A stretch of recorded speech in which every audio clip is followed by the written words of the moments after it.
तो दोस्तों एक बार फिर से आप सभी लोगों को राजन स्टडी चैनल में स्वागत है।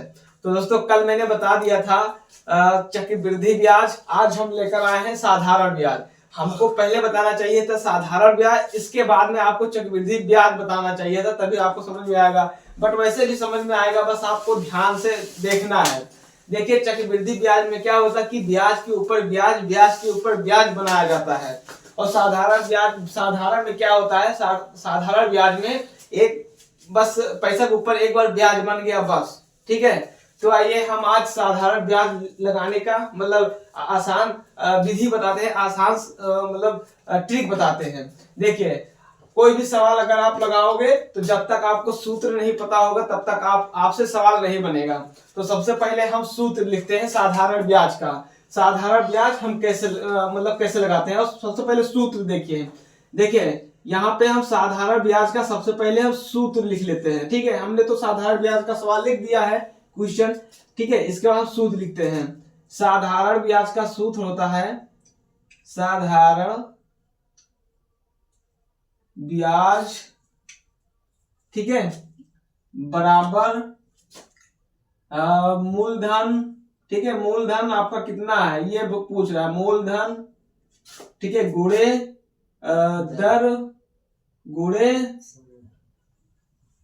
समय बटे माह 100, ठीक है। ये आपका साधारण ब्याज का सूत्र हो गया। साधारण ब्याज बराबर मूलधन गुणे दर गुणे समय बटा 100, ठीक है। अगर ये सूत्र आपको पता होगा तो सवाल को आप 5 सेकंड में लगा दोगे। कहोगे कैसे, आइए हम बताते हैं। सबसे पहले सवाल पढ़ते हैं। मूलधन 1200 रुपया, ठीक है। मूलधन उसको कहते हैं, जैसे मान लीजिए आपके पास 2000 रुपया है, आपके पास 2000 रुपया है, आपको जाना है बैंक जमा करने, तो वही जो 2000 रुपया है उसी को हम बोलते हैं मूलधन, ठीक है। तो 1200 रुपये का 5% की दर से 2 वर्ष का साधारण ब्याज ज्ञात करो। भैया 1200 रुपये का, ठीक है, कितने परसेंट, 5% की दर से, कै वर्ष के, 2 वर्ष के, ठीक है। तो हमको कुछ करना नहीं है, देखिए हम सूत्र पे सवाल लगाते हैं। ये हमारा सूत्र है, हम सूत्र पे सवाल लगाते हैं, बस आपको आई कंटेंट बनाना है इस पे। देखिए मूलधन हमारा कितना है 1200, मूलधन कितना है 1200। भैया मूलधन कहाँ है, मूलधन ये है, ठीक है, ये है। तो आपको सबसे पहले मूलधन लिख लेना है 1200 रुपया, ठीक है। इसके बाद क्या है, दर, दर कितना है 5%, ठीक है। इसको बोलते हैं, ये सूत्र है दर, दर के मतलब 5%, ठीक है। यहाँ पे तो आप लगाओ गुणे में 5 ले जाओ, ठीक है। फिर यहाँ पे गुणे लगाओ। फिर समय कितना दे रहा है, समय दे रहा है 2 वर्ष, 2 साल, ठीक है। तो आपको क्या करना है, 2 कर देना है। इसके बाद में बटे में कितना है 100, तो आप बटे में 100 लिख दो, ठीक। अब क्या करना है हमको, सबसे पहले अगर 0 है तो हमको 0 से 0 काटना है, ठीक है। अगर 0 नहीं है तो नहीं काटेंगे, ठीक है। अगर 0 हो तो 0 0 काटेंगे। एक 0 मेरा ये कट गया, तो एक ये कट गया, एक ये कट गया, एक ये कट गया। अब 0 0 मेरा फाइनल। अब सिर्फ हमको गुणा करना है, तो 12 पंचे। अब देखिए ऊपर वाली जो संख्या बची है, अगर नीचे संख्या बची होती तब देखा जाता, तब हम भाग कर देते, इसको हम गुणा करते, ठीक है। बटे में जितना आता है बटे में लगा के, जहां पे ये जो संख्या बचता इसे हम इसको भाग कर देते हैं, आंसर आ जाता है। लेकिन जब 0 बचा ही नहीं है और नीचे कुछ है नहीं है, तो ऊपर ऊपर संख्या बचा है तो इसको हम गुणा करेंगे।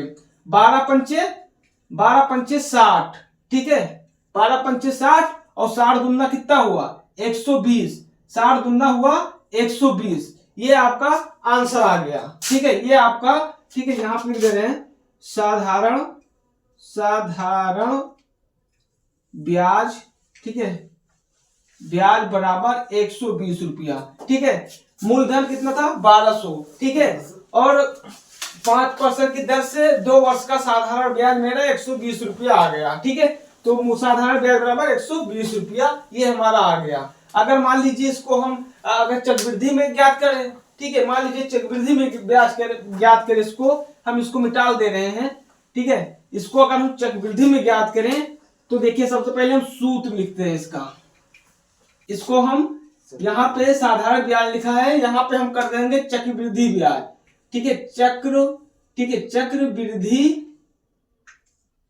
चक्रवृद्धि ब्याज, ठीक, इसको हम कर देंगे चक्रवृद्धि ब्याज 2 वर्ष का, ठीक है, 5%, ठीक है। 1200 रुपये का ठीक है 5% की दर से 2 वर्ष का चक्रवृद्धि ब्याज ज्ञात करिए। ठीक है, तो सबसे पहले हम चक्रवृद्धि ब्याज का मतलब चक्रवृद्धि सवाल का हम सूत्र लिखते हैं। तो सूत्र है मेरा चक्रवृद्धि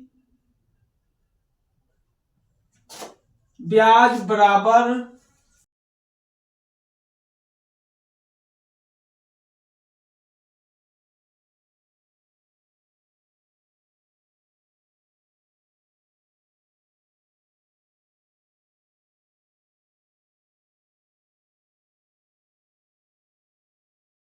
क्या चक्रवृद्धि ब्याज का सूत्र। भैया ये चक्रवृद्धि ब्याज का सूत्र है, अभी जो मैंने पहले वाला बताया वो साधारण ब्याज का सूत्र है।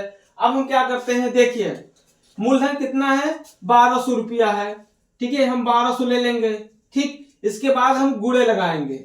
फिर कितना है 5% की दर से है ना, तो 5% की दर, देखिए दर यहाँ पे 5% है तो हम 5 लिखेंगे, सॉरी 5 नहीं लिखेंगे, पहले ये लिखेंगे 1 प्लस दर कितना है 5% बटे में 100 ले जाओ।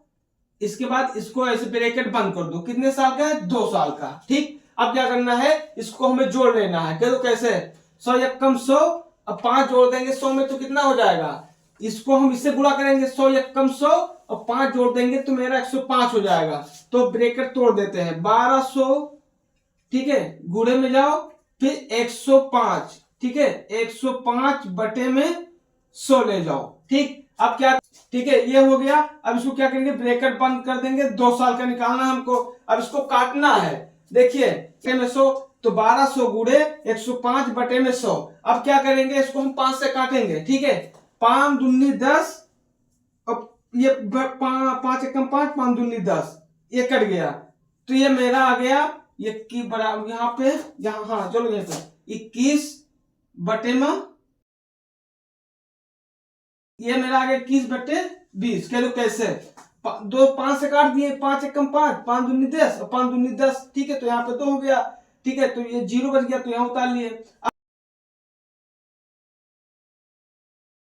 0 यहाँ पे उतार लिए। देखिए अब यहाँ पे 21 बटा 20 आ गया।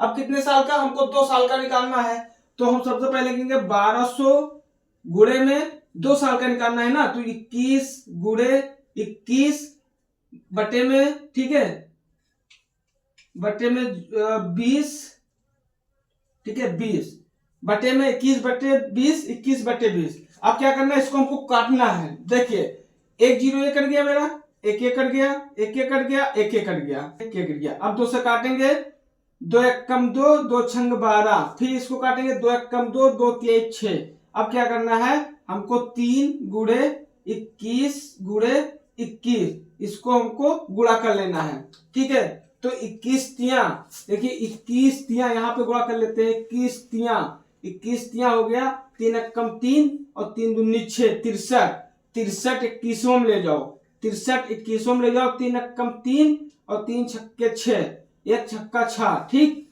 फिर है यहाँ पे गुणा करो, 2 3 6 और 2 छंगे 12। ठीक है, ये मेरा आ गया 3 12 और 3 1, ये आ गया 1330। ठीक, 1330 ये मेरा आ गया। इधर लिख देते हैं, ये आ गया आपका चक्रवृद्धि, नहीं सॉरी, ये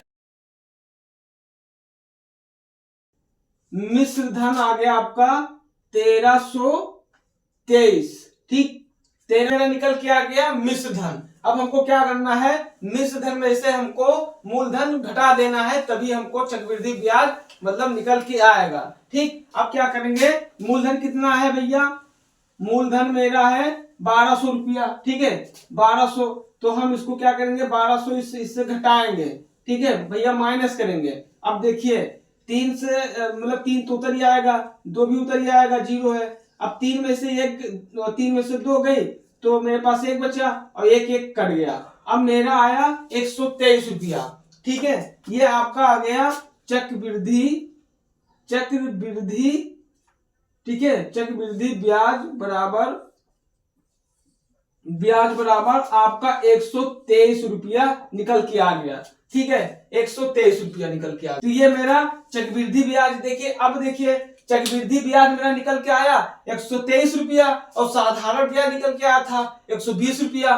तो हमको चक्रवृद्धि ब्याज में 3 रुपया फायदा हुआ। ठीक है, इस पे चक्रवृद्धि ब्याज में क्या होता है, ब्याज पे ब्याज चलता है, और साधारण ब्याज में क्या होता है, एक ही बार आपको ब्याज मिलेगा, दोबारा नहीं मिलेगा, है ना। तो कहने का मतलब चक्रवृद्धि ब्याज में हमको 123 रुपया मिला और साधारण ब्याज में हमको मिला था 120 रुपया, है ना। तो चक्रवृद्धि ब्याज इस तरीके से लगता है और साधारण ब्याज उस तरीके से लगता है। सबसे मेन चीज होता है भैया सूत्र। अगर आपको सूत्र पता है तो सूत्र पे सवाल रख के आप काट दोगे, है ना। तो ये आ गया, ये हो गया चक्रवृद्धि ब्याज का सूत्र, और जो मैंने साधारण ब्याज का बताया था तो वो हो गया साधारण ब्याज का सूत्र। साधारण ब्याज बराबर मूलधन, इसके बाद दर बटे समय, ठीक है, दर बटे 100, इसके बाद में वो ब्रैकेट बंद, फिर समय ले आओ, ठीक है। और इसमें है चक्रवृद्धि ब्याज मिश्र धन गुणे में जाओ, मिश्र धन तक, इसके बाद मूलधन गुणे में 1 प्लस दर बटे 100 और समय, है ना। तो ये हो गया चक्रवृद्धि ब्याज का, वो हो गया साधारण ब्याज का, ठीक है। तो आज की इस वीडियो में अगर आप लोगों को कोई भी चीज समझ में आया होगा तो चैनल को लाइक कर देना, चैनल को सब्सक्राइब भी कर लेना, और ये वीडियो मस्त है, आप दोस्तों के साथ में शेयर कर दो, हो सके उनको भी चक्रवृद्धि ब्याज बनाना आ जाए, है ना। तो आज की वीडियो में बस इतना ही, हम मिलते हैं कल वाली वीडियो में आपके सामने एक नए टॉपिक के साथ। तब तक के लिए जय हिंद, जय भारत।